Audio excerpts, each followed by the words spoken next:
Banyak loh orang yang gak sadar kalau dirinya udah tertidur sekian tahun.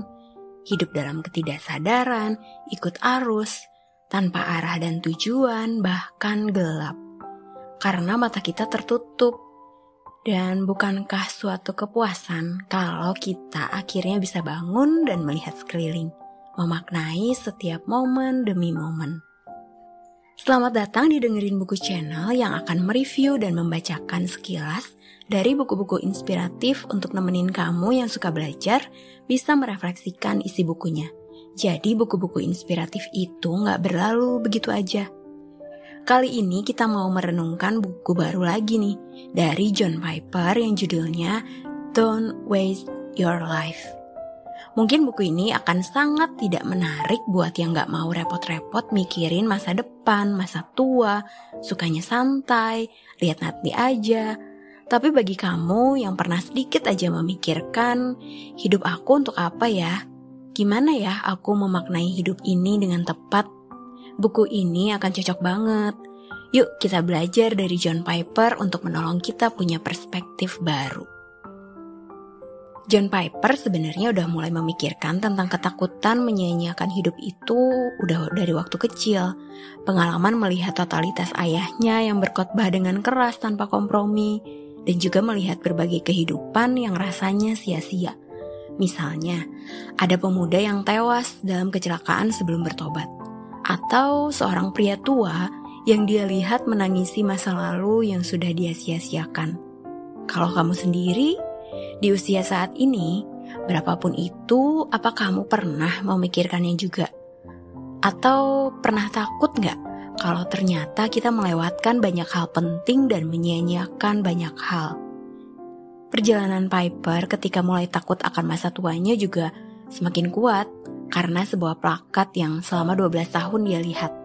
Tapi baru ketika usianya 18 tahun dia tersentuh dengan kalimat yang tertulis dalam plakat itu. Tulisannya, hanya satu kehidupan yang akan segera berakhir. Hanya apa yang dikerjakan untuk Kristus yang akan bertahan. Pesannya jelas. John Piper bilang, kita hanya punya satu kesempatan hidup dan apa yang abadi hanyalah Yesus Kristus. Plakat yang dia lihat dari masa kecil itu masih ada dalam rumah John Piper. Bahkan di usia 57 tahun, ketika sedang menulis buku ini, kalimat yang ada dalam plakat itulah yang terus menjadi pengingat bagi John Piper. Jadi menarik ya, buku ini bukan tentang ketakutan seorang anak muda untuk masa depannya. Walaupun ketakutan itu udah muncul dari kecil, tapi buku ini ditulis oleh seorang pria 57 tahun yang masih terus merenungkan seperti apa menyia-nyiakan hidup itu. Atau kalau pakai pertanyaan yang lebih positif, kalimatnya jadi gini. Apakah arti menjalani hidup dengan baik? Apakah berhasil dalam karir, bahagia maksimal, atau melayani Kristus? Apakah ada suatu penjelasan, suatu tujuan, suatu fokus, atau suatu esensi bagi kehidupan yang akan memenuhi setiap impian kita? Pertanyaan yang mungkin cukup kuat ditanyakan pada usia muda, khususnya di universitas. Hasrat untuk tidak melewatkan esensi kehidupan itu semakin kuat. Pertanyaan untuk apa saya hidup, kenapa saya dilahirkan, apa makna atau tujuan hidup saya. Kita mulai satu persatu ya. Apa sih arti menyia-nyiakan hidup? Kalau di review buku sebelumnya dari John Stott, kita udah belajar bahwa manusia mencari sosok transenden dalam hidupnya. Dan bagi mereka yang gak percaya Tuhan, akan melihat kalau kita yang percaya Tuhan ini udah menyia-nyiakan hidup. Tapi sekali lagi ya, apa sih arti menyia-nyiakan hidup? Apakah hidup kita sudah bermakna?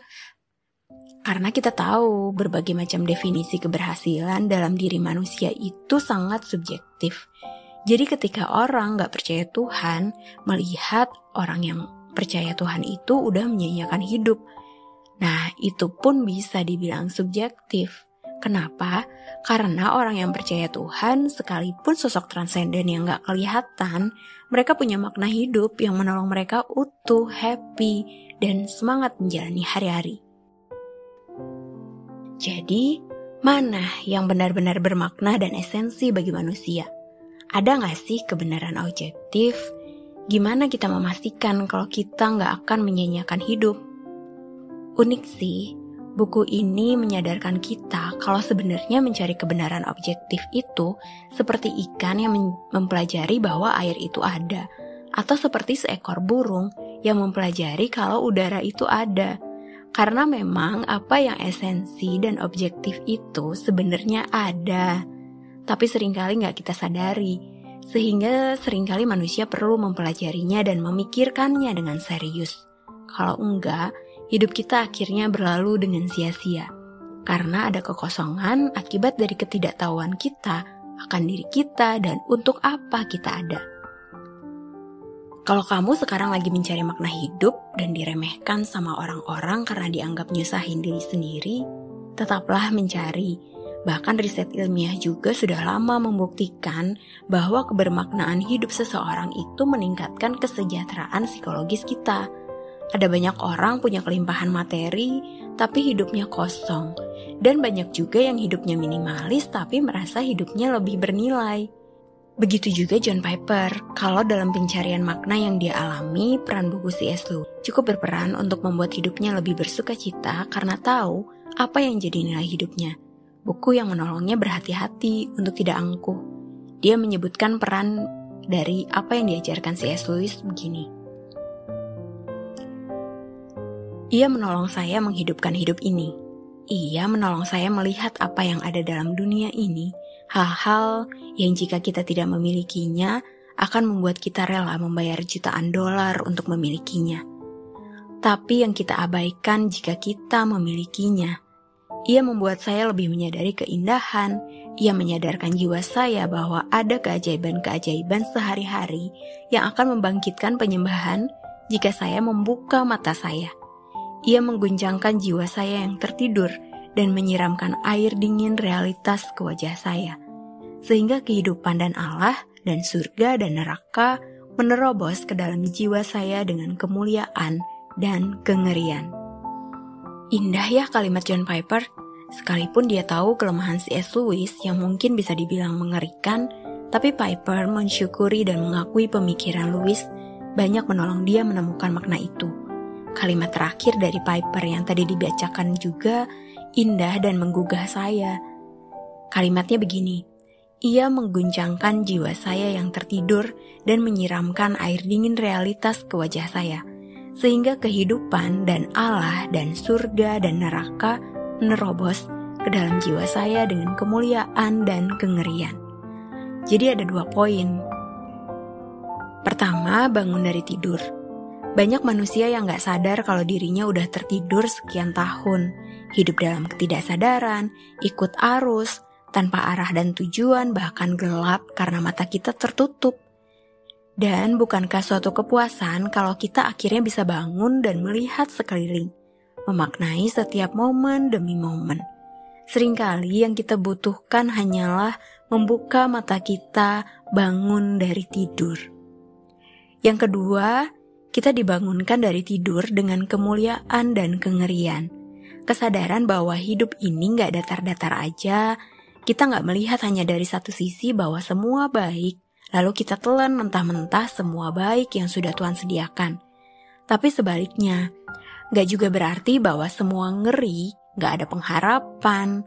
Tapi yang lebih tepat keduanya bersama-sama hadir dan dinamika itulah yang membuat kita merasa hidup. Mungkin kemuliaan dan kengerian itu kita sebut sebagai paradoks yang sudah kita pelajari juga ya di buku John Stott. Hidup ini adalah tentang mengimani bahwa Tuhan itu baik.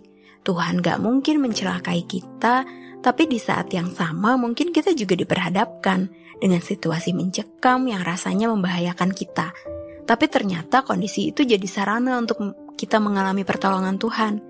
Ketika situasi membahayakan itu membuat kita merasa seolah-olah Tuhan meninggalkan kita, tapi mungkin sebenarnya itu adalah waktu di mana Tuhan sedang mengajar kita lebih kuat, lebih mampu bahkan mungkin untuk menyadarkan kita akan sesuatu yang penting untuk kita sadari. Semakin mengenal diri, lingkungan, bahkan semakin mengenal untuk apa kita ada.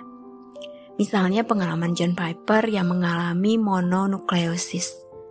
dan harus dirawat di klinik sampai 3 minggu. Beberapa kelas harus dia lewatkan, dan apa yang selama ini dia kejar untuk jadi tenaga medis, tujuan hidup yang sebelumnya dia yakini itu, rasanya udah gak terkejar lagi.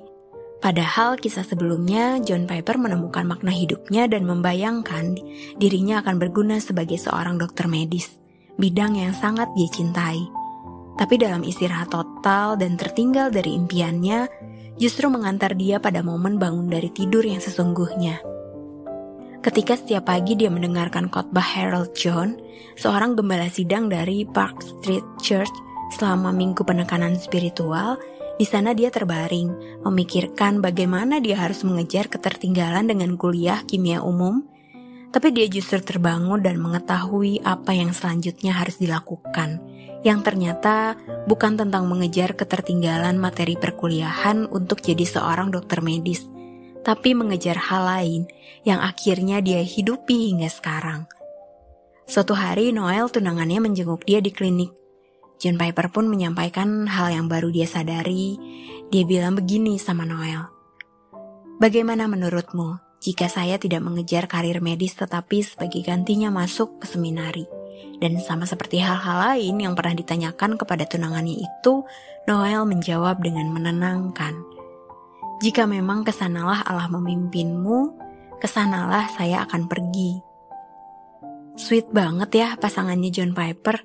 Dan jawaban itu juga yang membuat Piper dengan yakin bilang, sejak saat itu saya tidak pernah ragu bahwa panggilan saya dalam hidup ini adalah untuk menjadi seorang pelayan firman Allah. Di tengah keseriusannya mengejar impian yang selama ini dia rasa sebagai panggilan hidup yang memberikan makna bagi hidupnya, dia kewalahan hingga sakit. Mungkin rasanya, kok Tuhan gak beri kekuatan sih? Kan aku sedang berjuang maksimal. Tapi di momen istirahat total karena sakit, John Piper bisa mendengar dengan jelas apa yang sebetulnya harus dia kejar. Panggilan yang sesuai dengan kehendak penciptanya, menjadi pelayan firman Allah yang sudah diakui banyak orang hingga sekarang.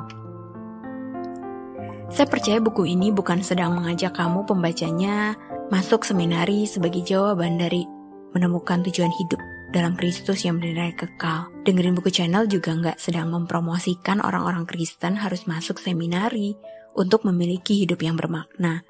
Tapi kita belajar dari perjalanan Piper yang menemukan makna hidupnya itu nggak sekali coba. Ada tahap-tahap yang kadang samar-samar di awal, dan justru pandangan yang jelas tentang masa depan itu nyata ketika kita sedang tidak berdaya. Walaupun nggak selalu harus seperti itu formulanya, tapi intinya, menemukan makna dan bangun dari tidur itu gak sesederhana kita mengharapkan ada kejadian supranatural yang membuat kita yakin ini Tuhan yang berbicara. Dan seringkali tahapan yang kita temukan juga bukan tanpa ada usaha dari diri kita. Seorang dosen dari salah satu seminari pernah bilang, anugerah Tuhan tidak menghilangkan tanggung jawab manusia. Seringkali kita nggak menyadari jalan yang sedang Tuhan tunjukkan, karena memang kita tidak benar-benar mencarinya. Sekalipun mungkin Tuhan udah memberikan petunjuk. Jadi, yuk mulai memikirkan dengan serius dan beraksi juga mencari apa yang esensi dalam diri kita untuk kita kerjakan. Mencari juga bukan berarti kita mengabaikan tanggung jawab yang sedang kita pegang. John Piper menemukannya justru ketika dia sedang totalitas dengan tanggung jawabnya sebagai mahasiswa di bidang medis. Dan kerja kerasnya waktu itu bukanlah suatu yang sia-sia, tapi kesungguhannya akan apa yang jadi tanggung jawabnya membawanya semakin dekat pada kebenaran objektif mengenai panggilan yang membuat hidupnya semakin utuh, karena menjalani kehidupan dengan nilai-nilai kekal sesuai dengan rancangan Tuhan terhadap dirinya. Tetap semangat mengerjakan apapun tanggung jawabmu saat ini ya. Lakukan yang terbaik, setialah pada perkara-perkara kecil yang di depan kita, dan temukanlah panggilan spesifik yang membuatmu semakin utuh menjalani kehidupan sebagai dirimu sendiri yang asli dalam rancangan Tuhan yang mulia. Semangat!